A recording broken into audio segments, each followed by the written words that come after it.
নমস্কার। জ্যোতিষের এই অনুষ্ঠানে আপনাদের সবাইকে স্বাগত। আমি তন্দ্রা। আজকের অনুষ্ঠান বিভিন্ন রকমের যোগ নিয়ে, রাজযোগ, বিপরীত যোগ, নিজভঙ্গ যোগ, ধনযোগ ইত্যাদি। রাজযোগ, যদি কোনো মানুষের বা কোনো জাতকের রাজযোগ থাকে, তাহলে সে জাতক বা জাতিকা যত নিম্ন ঘরে বা দরিদ্র ঘরেই জন্মগ্রহণ করুক না কেন, সে নিজের কর্মফলে এবং ভাগ্যফলে, পূর্বজন্মের কৃত কর্মের ফলে এমন জায়গায় গিয়ে পৌঁছবে যে তাকে সারা পৃথিবী, রাজ্য, নিজের কর্মসূত্রে সারা পৃথিবী নয়নের মণি হয়ে যাবে। যদি কুক্ষেত্রে হয় তবে অবশ্যই কুকারণে, কুকাজের জন্য। তবে শুভ ক্ষেত্রে হলে সে শুভ দিক দিয়ে, বিভিন্ন দিক দিয়ে পৃথিবীর মানুষের নয়নের মণি হয়ে যাবে।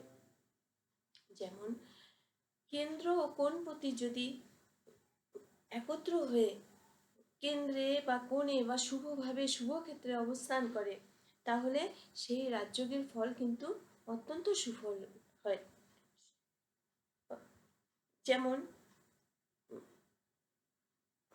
রাজযোগের ফলে জাতক জাতিকা বিশাল ক্ষমতার অধিকারী হয়। সেই ক্ষমতা অত্যন্ত শুভ হয়, আর্থিক দিক দিয়ে শুভ হয়, নাম, যশ, খ্যাতি, প্রতিপত্তি, সুকর্মের জন্য সারা পৃথিবী বা সারা রাজ্য বা রাষ্ট্রের জনপ্রিয়তা অর্জন করে, আর্থিক দিক দিয়ে বলবান হয়, বংশের মান উজ্জ্বল করে,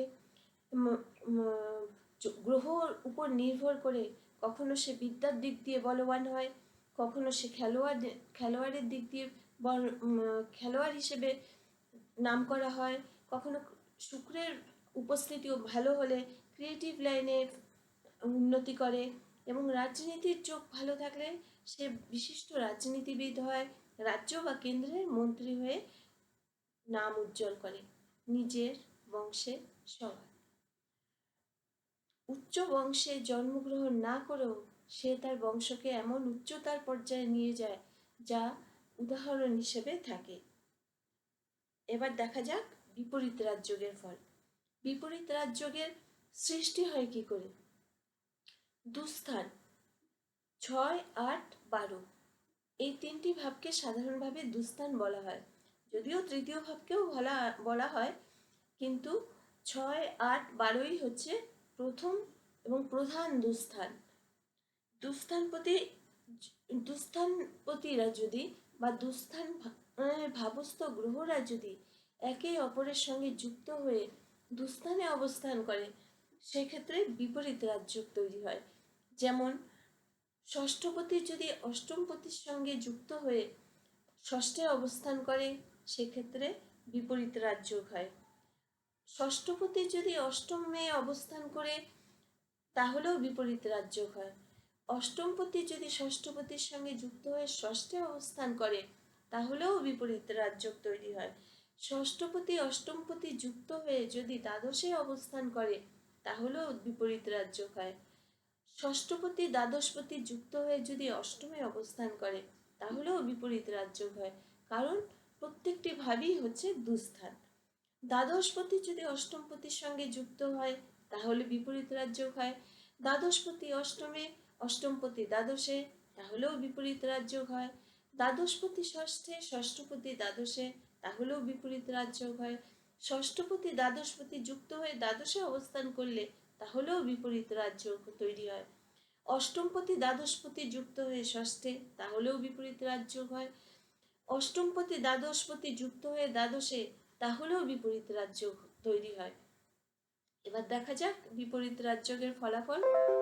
জাতক ধনবান, কীর্তিবান, সম্পদশালী, প্রচুর অর্থের মালিক হয়, সমাজে জনপ্রিয়তা থাকে, নিজ এলাকায় নাম যশ ছড়িয়ে পড়ে, গ্রহের অবস্থানের উপর সেই নাম, যশ, অর্থ, সম্পত্তি, খ্যাতি, প্রতিপত্তি রাজ্য, রাষ্ট্র, এমনকি আন্তর্জাতিক স্তরেও পৌঁছে যায়।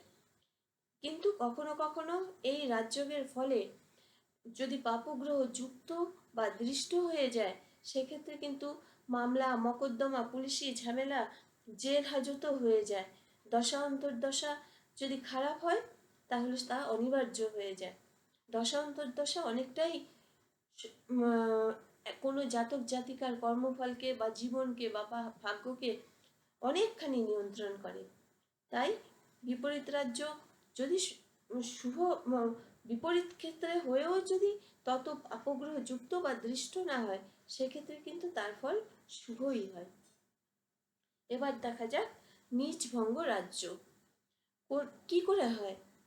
তুঙ্গস্থ এবং নিচ নিচ নিচ মানে নিচস্থ, নিচ মানে নিম্ন না, নিচ মানে নিচস্থ। নিচস্থ গ্রহ কি করে শুভ ফলদাতা হয়ে ওঠে, তাই হচ্ছে নীচভঙ্গ রাজ্য। কোনো নিচস্থ গ্রহ যদি তুঙ্গস্থ গ্রহ যুক্ত হয় তাহলে নীচভঙ্গ রাজ্য হয়। কোনো নিচস্থ গ্রহ তুঙ্গস্থ গ্রহ দ্বারা যুক্ত হলো তাহলেও নীচভঙ্গ রাজ্য হয়। কোনো নিচস্থ গ্রহ স্বক্ষেত্রস্থ গ্রহের সঙ্গে যুক্ত হলে তাহলেও নীচভঙ্গ রাজ্য হয়। কোনো নিচস্থ গ্রহ যে রাশিতে অবস্থান করছে সেই রাশির অধিপতি কর্তৃক দৃষ্ট হলে তাহলেও নীচভঙ্গ রাজ্য হয়। এই এই ভাবটি বা এই যোগটি এই পরিস্থিতিতে নির্ভর করে বিশেষ করে বৃহস্পতি বা মঙ্গলের ক্ষেত্রে বা শনির ক্ষেত্রে, কেননা এদের একের অধিক বা সমসপ্তমের বাইরে গিয়েও দৃষ্টি থাকে। আবার দেখা যাক কোনো নিচস্থ গ্রহ যে রাশিতে অবস্থান করে সেই রাশির অধিপতি যদি লগ্নভাব বা চন্দ্রলগ্ন ভাব থেকে কেন্দ্রে অবস্থান করে তাহলেও কিন্তু নীচভঙ্গ রাজ্য হয়। এমনকি যে রাশিতে লগ্ন সাপেক্ষে এবং চন্দ্র সাপেক্ষে যে নিচস্থ গ্রহটি অবস্থান করছে সেই রাশির অধিপতি যদি তুঙ্গস্থ অবস্থায় অবস্থান করে তাহলেও কিন্তু নীচভঙ্গ রাজ্য হয়। এবার দেখা যাক ফলাফল। এই নীচভঙ্গ রাজযোগের ফলে জাতক জাতিকা রাজতুল্য ক্ষমতার অধিকারী হয়। প্রভূত সম্পদশালী, ক্ষমতাশালী, ক্ষমতাবান, রাজনীতিতে গেলে রাজনীতি, একাধিক সূত্রে ধনগম হয়। কিন্তু এক্ষেত্রে বিশেষভাবে উল্লেখযোগ্য পাপগ্রহের দৃষ্টি বা যুক্তি বা পাপগ্রহের দশা অন্তর্দশা সাপেক্ষে জাতক কিন্তু অবৈধ পথের দিকেও চলে যায়, অবৈধ পথে প্রচুর অর্থের মালিক হয়। সেক্ষেত্রে অবশ্যই অবৈধতার পরিণাম পুলিশ, মামলা, মকদ্দমা, জেল হাজতের দিকেও চলে যায় যদি দশা অন্তর্দশা অত্যন্ত খারাপ হয়ে যায় বা পাপগ্রহ রাহু, কেতু, শনি, মঙ্গলের মতো গ্রহরা যদি দৃষ্টি দেয়। এই হচ্ছে নীচভঙ্গ রাজ্য। এবার দেখা যাক ধনযোগ। ধনযোগ সম্পদ, অর্থ, উপার্জন, কর্ম সব মিলে ধনযোগ তৈরি হয়। এমনকি পৈতৃক সূত্রে প্রাপ্ত ভাবের থেকেও ধনযোগ তৈরি হয়। পৈতৃক ভাবের থেকে অর্থ উপার্জনের ক্ষেত্র হয়ে দাঁড়ায় নবম ভাব এবং দশম ভাব, কিন্তু অর্থের ভাব হয়ে দাঁড়াচ্ছে সর্বক্ষেত্রেই সাধারণভাবে দ্বিতীয় ভাব। দ্বিতীয় পতি যদি একাদশপতি যুক্ত হয়ে দ্বিতীয় অবস্থান করে তাহলে কিন্তু ধনযোগ তৈরি হয়। এবার দেখা যাক কোন কোন ভাব থেকে এই ধনযোগ তৈরি হয়। লগ্ন, দ্বিতীয়, পঞ্চম, নবম, দশম, একাদশ, 4, 10 এই ভাবগুলো থেকে, অর্থাৎ কেন্দ্র কোণপতি দ্বিতীয়, একাদশ ভাব থেকে এই ধনযোগ তৈরি হচ্ছে। দ্বিতীয় পতি যদি একাদশপতি যুক্ত হয়ে একাদশে অবস্থান করে তাহলে কিন্তু ধনযোগ তৈরি হয়। দ্বিতীয় পতি একাদশপতি যুক্ত হয়ে যদি লগ্নে অবস্থান করে তাহলেও ধনযোগ তৈরি হয়। একটা কথা অবশ্যই সাধারণভাবেই বোঝা যায় যে লগ্ন সাপেক্ষেই সব কিছু নির্ভর করে, কেননা লগ্ন মানে জাতক বা জাতিকা বা একটি মানুষ, যে মানুষ আছে তারই শুভ অশুভ ধনযোগ বা দারিদ্র যোগ এগুলো তৈরি হয়। সব ক্ষেত্রেই লগ্ন সবার থেকে বেশি গুরুত্বপূর্ণ। লগ্নপতি যদি একাদশপতি যুক্ত হয়ে লগ্নে অবস্থান করে তাহলে ধনযোগ তৈরি হয়। লগ্নপতি যদি একাদশপতি যুক্ত হয়ে দ্বিতীয় অবস্থান করে তাহলেও ধনযোগ তৈরি হয়। লগ্নপতি যদি দ্বিতীয় পতি যুক্ত হয়ে নবমে অবস্থান করে তাহলেও ধনযোগ তৈরি হয়।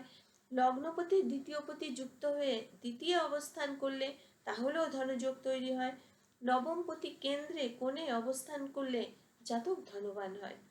তবে সেক্ষেত্রে লক্ষণীয় পাপগ্রহের যুক্তি বা দৃষ্টিটা অবশ্যই লক্ষণীয়। বৃহস্পতি এবং শনি কেন্দ্র ও কোণপতি গ্রহ হয়ে একে অপরের সঙ্গে যুক্ত বা সমসপ্তমে দৃষ্টি বিনিময় করলে অত্যন্ত শুভ যোগ তৈরি হয় ধনাগমের ক্ষেত্রে। পঞ্চমপতি নবমপতি যুক্ত হয়ে লগ্নে, দ্বিতীয়, পঞ্চমে বা নবমে বা একাদশে থাকলে জাতক ধনবান হয়। ধনের আগমন বা সঞ্চয় কিন্তু নির্ভর করে উপার্জনের উপর। উপার্জনের ভাব হচ্ছে নব কর্মভাব, দশমপতি, ষষ্ঠ ভাব, ষষ্ঠপতি, এবং সঞ্চয়ের ক্ষেত্রে হচ্ছে দ্বিতীয় ভাব, ধনভাব। শনি যদি দ্বিতীয়ভাবে অবস্থান করে বুধ বা শুক্র যুক্ত বা দৃষ্টি হয়, তাহলে কিন্তু জাতক অত্যন্ত ধনবান হয় এবং প্রচুর ধনের মালিক হয়। লগ্নপতি, পঞ্চমপতি, নবমপতি, চতুর্থপতি, দশমপতি, দ্বিতীয়পতি ও একাদশপতি, এই 7টি ভাবের অধিপতির মধ্যে যে কোনো 3টির অধিপতি যদি একে অপরের সঙ্গে যুক্ত হলে অবশ্যই বেশি ভালো, দৃষ্ট হয় বা নক্ষত্র সাপেক্ষে একে অপরের সঙ্গে সম্পর্ক স্থাপন করে, সেক্ষেত্রে কিন্তু জাতক অত্যন্ত ধনবান হয়। এই হচ্ছে ধনযোগ। এবং এক্ষেত্রে উল্লেখ্য, দশা অন্তর্দশা কিন্তু সব ক্ষেত্রে যে কোনো পরিস্থিতির ক্ষেত্রে অবশ্যই কার্যকর হয়। দ্বিতীয়পতি বা একাদশপতির যদি দশা, অন্তর্দশা এবং নবমপতির প্রত্যন্তর্দশা চলে, সেক্ষেত্রে ধনাগম, ধনবান হওয়া, ধনভাব, বলবান হওয়া অবশ্যই দ্রুততার সঙ্গে কার্যকরী হয়। কিন্তু এই যোগ থাকা সত্ত্বেও যদি জাতক জাতিকার এই ভাবগুলোতে পাপগ্রহের যুক্তি বা দৃষ্টি থাকে, তবে অবশ্যই তা বাধা সৃষ্টি করে। তবে অন্তর্দশা এবং দশা এবং প্রত্যন্তর্দশার ক্ষেত্রে সেক্ষেত্রে যদি চলতে থাকে এবং এই দশাপতিগুলির যুক্তি যদি বলবান হয়, তবে জাতক জাতিকা সহজেই বা লড়াই করে সেই ভাবটা থেকে বেরিয়ে আসতে পারে। আজ এই পর্যন্তই। সবাই ভালো থাকবে। নমস্কার।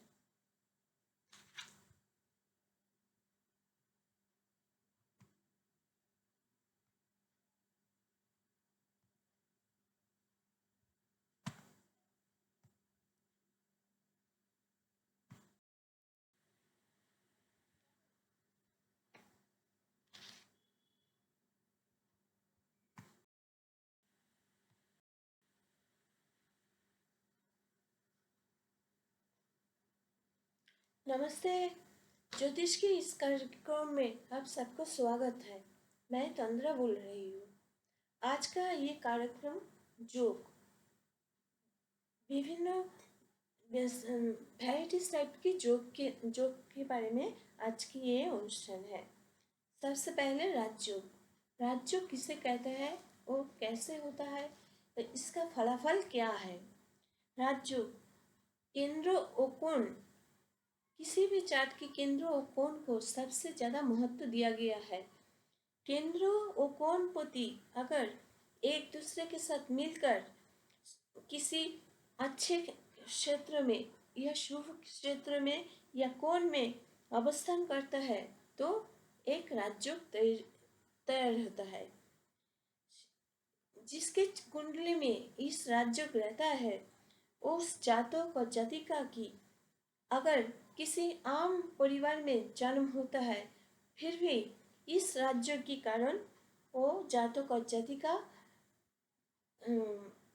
अपनी एरिया में, राज्यों में, राष्ट्रों में, यह तक कि पूरी दुनिया में अपना नाम, यश, ख्याति, प्रतिपत्ति ये सब अर्जन करता है।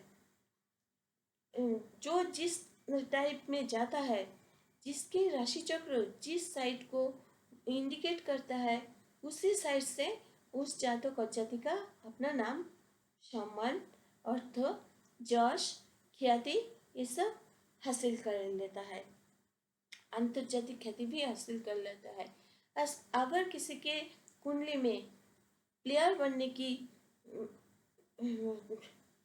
की दिखाई दे रहा है, साइड दिखाई दे रहा है, तो वो लड़की हो या लड़का हो, वो खेल की दुनिया में अपना नाम कायम करेगा। उसी हिसाब से अगर किसी इंसान की, किसी लड़की की, किसी लड़का को क्रिएटिव लाइन में अगर प्रोग्रेस की लाइन, प्रोग्रेस की साइड दिखाई दे रहा है, तो वो क्रिएटिव लाइन में, चाहे फिल्म हो, चाहे संगीत हो, चाहे आर्ट हो, इसी साइड से नाम कमा लेगा।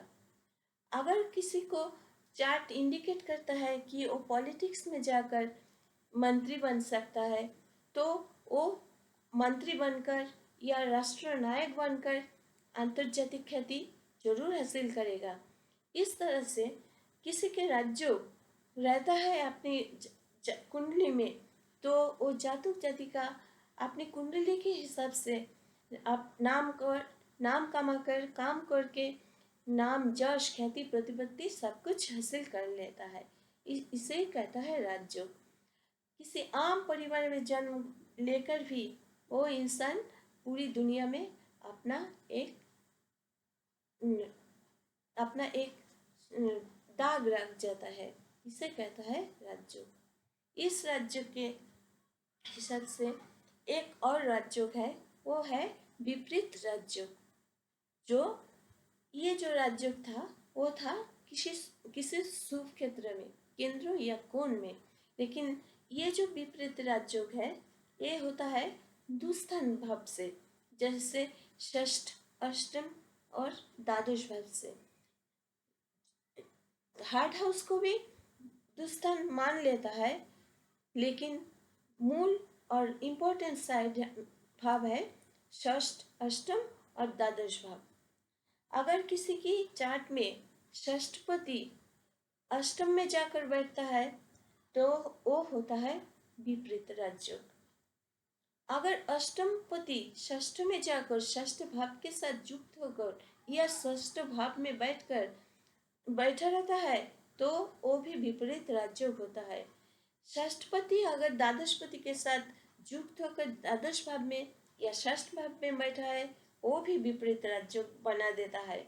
षष्ठपति अगर अष्टम भाव पे बैठकर षष्ठ या अष्टम में बैठ जाता है, वो भी विपरीत राजयोग बना देता है। षष्ठपति अष्टमपति के साथ युक्त होकर अगर द्वादश भाव में बैठ गया है, वो भी विपरीत राजयोग बना देता है। अष्टमपति अगर द्वादश में बैठकर द्वादशपति और अष्टमपति के साथ युक्त होकर अष्टम में बैठ गया है, वो भी विपरीत राजयोग हो जाता है। अष्टमपति द्वादशपति के साथ युक्त होकर अष्टम में बैठ गया है, वो भी विपरीत राजयोग हो जाता है। अष्टम और द्वादशपति युक्त होकर अगर द्वादश में बैठ गया है, वो भी विपरीत राजयोग होता है। मूल बात यह है कि षष्ठ, अष्टम और द्वादश भाव की कनेक्शन सबसे अच्छा रिजल्ट देता है जुक्ति। एक दुस्थानपति दूसरी दुस्थान में जाकर बैठने से ये विपरीत राजयोग बहुत ज़्यादा स्ट्रांग हो जाता है। अब दिखाई देता है इसका रिजल्ट क्या है।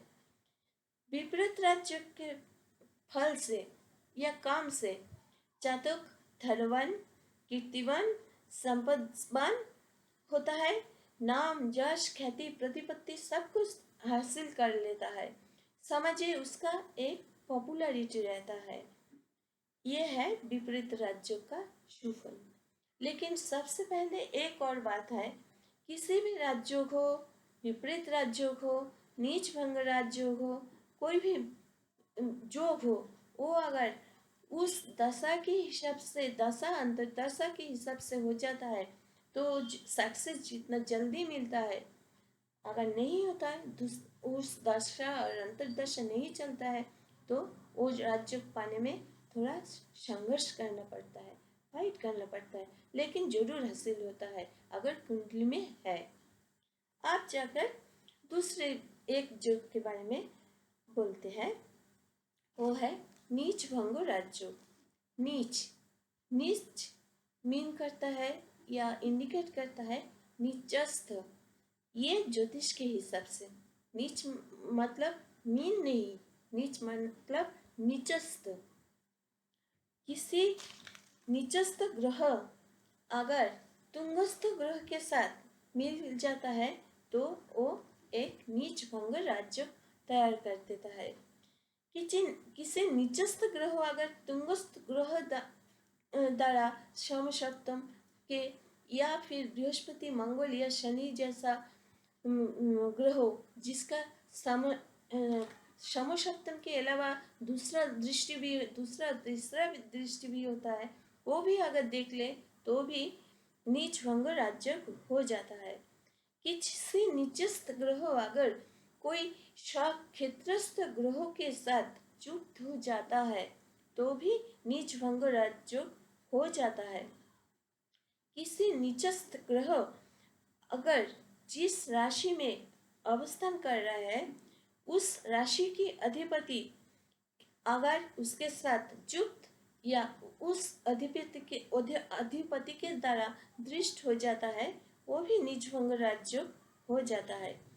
किसी नीचस्थ ग्रह जिस राशि में बैठा है उस राशि की जो मालिक है वो अगर लग्न या चंद्र लग्न के हिसाब से केंद्रों में अवस्थान करता है तो भी नीच भंग राज्य हो जाता है। अगर उस नीचस्थ ग्रहों के जिस राशि में अवस्थान कर रहा है उस राशि के अधिपति अगर तुंगस्थ हो जाता है किसी भाव में, अगर तुंगस्थ को दृष्टि भी देता है तो भी बहुत अच्छा नीच भंग राज्य हो जाता है।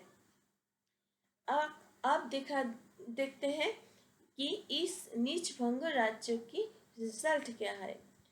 इस नीच भंग राज्य जिस जातक या जातिका की राशि में है वो एक राजतुल्य क्षमता की अधिकारी होता है। वो प्रभुत्व बहुत बहुत बहुत सारी संपद, नाम, जस, ख्याति, प्रतिपत्ति, जनप्रियता की मालिक होता है। लेकिन इधर एक बात है, अगर दशा अंतर्दशा किसी पाप ग्रह जैसे शनि, मंगल, राहु, केतु और पीड़ित रवि का चल रहा है तो वो आगे जाकर खतरनाक बन सकता है। यह तक कि पुलिसी झमेला, मामला, मुकदमा, यह तक जेल की नौबत भी आ सकता है। इसलिए सावधान रहना चाहिए। ये है नीच भंग राज्य। अब तीसरी एक राज्य के बारे में बोलते हैं, वो है धन योग, जो सारी दुनिया की सबसे बहुत बहुत कांक्षित एक योग है। हर किसी का इंटरेस्ट रहता है इस बारे में, क्या मेरे इस योग है क्या। तो देखते हैं कैसे है, कहाँ से होता है ये योग तैयार होता है। लग्न, द्वितीय, चतुर्थ, पंचम, नवम, सप्तम, दसम और एकादश भाव से ये धन योग तैयार होता है। दशम या कर्म, ये कर्म ही उपार्जन और सक्सेस एकादश आता है। द्वितीय संचय, यह जाकर एक कर्म सफलता और संचय एक कर्म योग बन जाता है, वही जाकर धन योग बन जाता है। अगर किसी के चार्ट में बहुत अच्छा धन योग है लेकिन वो कोई काम करने के लिए तैयार नहीं है, आलस है, आलसी है, तो फिर वो धन योग कैसे काम करेगा। और दूसरी एक बात है, हर हर कुंडली के हिसाब से हर वक्त पर दशा, अंतर्दशा, प्रत्यंत दशा बहुत ही इम्पोर्टेंट हो जाता है। आप देखते हैं ये दशा कैसे तैयार होता है। द्वितीय पति और एकादश पति अगर युक्त होकर द्वितीय भाव में बैठा है तो एक धनजक बन जाता है। द्वितीय पति एकादश पति युक्त होकर अगर एकादश भाव में बैठ गया है तो भी धनजक बन जाता है। द्वितीय पति और एकादश पति युक्त होकर अगर लग्न में बैठ जाता है तो भी धनजक बन जाता है। इधर एक बात है, लग्न इज इक्वल टू हर किसी जातक जाति का इंसान। लग्न नहीं होता है तो कुछ भी नहीं होता है, लग्न के अलावा कुछ भी नहीं होता है। लग्न जो है वो सबसे इम्पोर्टेंट, क्योंकि लग्न है तो इंसान है, कुछ भी है उसके लिए लग्न जरूर इम्पोर्टेंट है। लग्नपति अगर एकादश भाव पति के साथ युक्त होकर एकादश भाव में बैठ गया है तो भी एक धनजक बन जाता है। लग्नपति द्वितीय पति युक्त होकर अगर द्वितीय भाव में बैठा है वो भी धनजक बन जाता है। लग्नपति द्वितीय पति युक्त होकर आकर एकादश भाव में बैठ गया है वो भी धनजक बन जाता है। नवमपति और केंद्रपति, केंद्र और कर्णपति अगर युक्त होकर केंद्र में बैठ गया है वो बहुत अच्छा धनजक बना देता है। लेकिन इधर एक बात है, केंद्र अगर कोण में ये धनजक तैयार होने के बाद अगर कोई पाप ग्रह और दुस्थानपति ग्रह दृष्टि देता है तो वो कुछ बाधा विपत्ति लेकर आता है, साथ में फाइट, लड़ाई, संघर्ष वो भी लेकर आता है। लेकिन अगर धनयुग है, लग्न भाव और तृतीय भाव बलवान है तो जातक को जाति का फाइट करके अपने मुकाम तक जरूर पहुंच जाएगा। बृहस्पति और शनिदेव अगर केंद्र और कोणपति बनकर एक अपर के साथ युक्त होकर या समसप्तम में रहता है और दृष्टि देता है तो एक बहुत बहुत अच्छा राजयोग बन जाता है। क्योंकि बृहस्पति देव जो है वो है नवमपति, जोडियाक के हिसाब से, कालपुरुष के हिसाब से भाग्यपति। शनिदेव जो है वो है कालपुरुष की राशि चक्र के हिसाब से कर्मपति और सफलता की अधिपति, इसलिए ये राज्य बहुत सक्सेस ला देता है। पंचम और नवम पति कोणपति जो है मेधा और भाग्यपति, लग्ने द्वितीय, पंचम में, नवम में अगर एकादश में जाकर बैठ जाता है, युक्त होता है, दृष्टि देता है तो जातक जातिका बहुत धनवान बन जाता है। अगर शनिदेव द्वितीय भाव में अवस्थान करके रहकर द्वितीय भाव में बैठकर बुध या शुक्र युक्त और दृष्ट हो जाता है तो भी बहुत अच्छा राजयोग बन जाता है। क्योंकि शुक्र देव जो है वो कालपुरुष के द्वितीय भाव अर्थात वृष राशि अर्थात धन भाव की कारक है और सप्तम भाव व्यवसाय की कारक है। इसलिए और बुध देव जो है वो तृतीय उद्योग और षष्ठ कर्म के भाव है। इसलिए शनिदेव जो है वो दशम और एकादश पूरा मिलकर जो होता है कर्म, सफलता, उद्योग, कर्म और संचय। इसलिए शनि, बुध और शुक्र के शुभ भाव में अवस्थान करके दृष्ट या युक्त होना बहुत बहुत अच्छा धनजक बना देता है। और एक बहुत अच्छा और लास्ट इम्पोर्टेंट जो कारण है या जो पॉइंट है वो है लग्नपति, पंचमपति, नवमपति, चतुर्थपति, दशमपति, द्वितीयपति और एकादशपति। ये जो 7 भाव की अधिपति है वो अगर युक्त होकर दृष्ट होकर और नक्षत्र के हिसाब से कोई जो युक्ति बनाता है तो एक बहुत अच्छा धनुजक बन जाता है। इस जगह में और एक बात है, ये जो नक्षत्र के हिसाब से जो युक्ति है उधर एक पॉइंट ए भी आ जाता है। नक्षत्र की अधिपति अगर अशुभ भाव में बैठ जाता है तो वो थोड़ा बाधा विपत्ति संघर्ष लड़ाई ले आता है। अगर नक्षत्र की अधिपति शुभ जगह में मित्र क्षेत्र में तुंगस्त्र क्षेत्र में कुंद्र और कोण भाव में रहता है तो कमाल कर देगा, ये बहुत अच्छा राज्य बना देगा।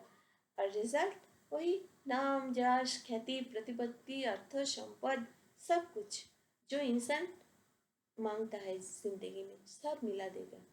ये है धनजोग। तो आज यही तक है। आप सब खुश रहिए, अच्छे रहिए, आगे जाके फिर मिलेंगे। नमस्ते।